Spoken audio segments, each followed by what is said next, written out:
ملک بھر میں اس وقت 27ویں ترمیم کو لے کر کافی ڈسکشن جاری ہے۔ اس ٹاپک پر اور دیگر موضوعات پر بات کرنے کے لیے میرے ساتھ اس وقت موجود ہیں وزیر مملکت برائے قانون و انصاف عقیل ملک۔ بہت زیادہ شکریہ انٹرویو دینے کا۔ 27ویں ترمیم کو لے کر کیا اس کا مسودہ تیار کر لیا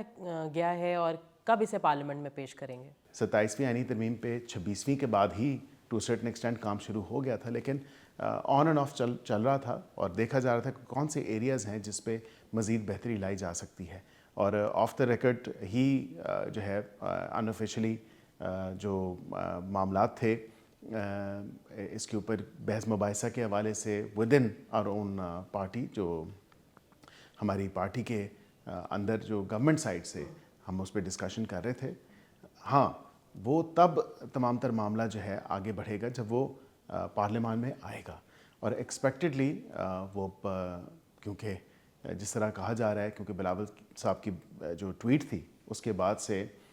وہ تمام تر معاملہ منظر عام پہ آیا ہے، بٹ ہماری ڈسکشنز چل رہی تھیں ان کے ساتھ، but they were not official discussions. In officially ہم نے ان سے بات کی، اینڈ آف کورس اس کا جو فائنل ڈرافٹ ہوگا میں سمجھتا ہوں جلد ہی، اب تو کیونکہ اب تمام تر چیزیں جو ہیں وہ پبلک ڈومین میں ہیں، میں سمجھتا ہوں جلد ہی اس کا جو ڈرافٹ ہے وہ in either of the house of parliament جو ہے وہ پیش ہو جائے گا۔ اس ہفتے پیش کر دیا جائے گا؟ دیکھیں اس ہفتے بھی ہو سکتا ہے، اور اس کی وجہ یہ ہے کہ اس میں کوئی قدغن نہیں ہے، یہ استحقاق ہے پارلیمان کا، اور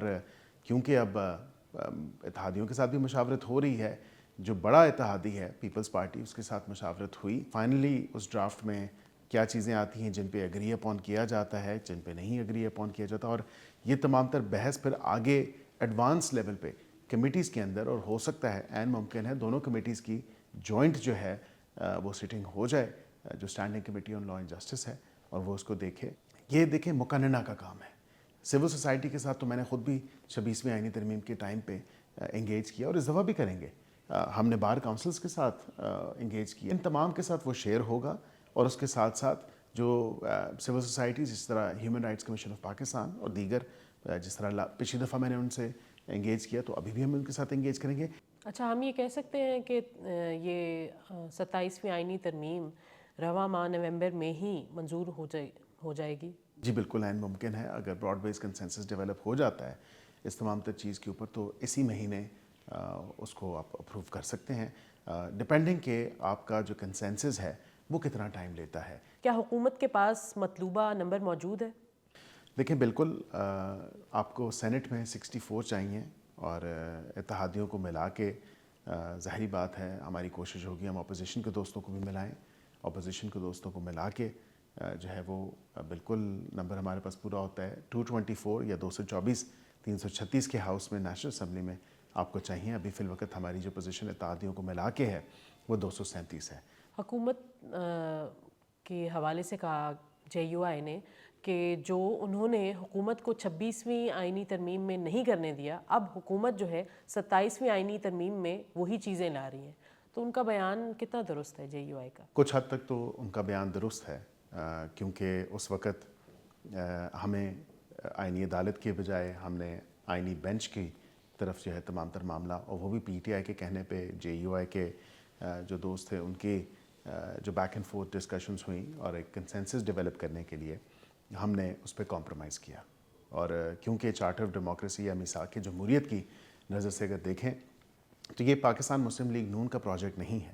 دیکھیں ہم تو پہلے دن سے کہتے تھے کہ آئینی عدالت ہونی چاہیے، جس طرح دنیا کے 80 ممالک میں آپ دیکھیں تو آئینی عدالت جو ہے وہ کام کر رہی ہے۔ یہاں پہ یہ کہہ دینا کہ آئینی بینچ، اور اس وقت کی سچویشن اسی طرح کی تھی کہ ہمیں واقعتاً یہ کمپرومائز کرنا پڑا کہ آئینی عدالت سے on a lesser better option of constitutional bench ججز کی اپوائنٹمنٹ کا میتھڈ ہے، وہ ابھی یہ کمیٹیوں میں ڈسکس ہونا ہے، جب وہ ایوان میں آ جائے گی اور پھر وہ کمیٹیز میں پاس آن ہو جائے گی، تو اسی لیے وہ ڈیلیبریشنز کرنی ہے کہ آئینی عدالت کے جج کی اپوائنٹنگ کا جو کرائٹیریا ہے وہ کیا ہونا چاہیے۔ اسی طرح یہی ڈسکشن ہونی ہے کہ آئینی عدالت کے جج کا جو عمر کا تعین ہے وہ کیا ہونا چاہیے، اور آئینی جج کی اس عدالت میں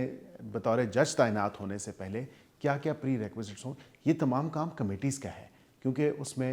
فی الوقت تو اپوزیشن کی نمائندگی نہیں ہے۔ اس حوالے سے اپوزیشن سے مراد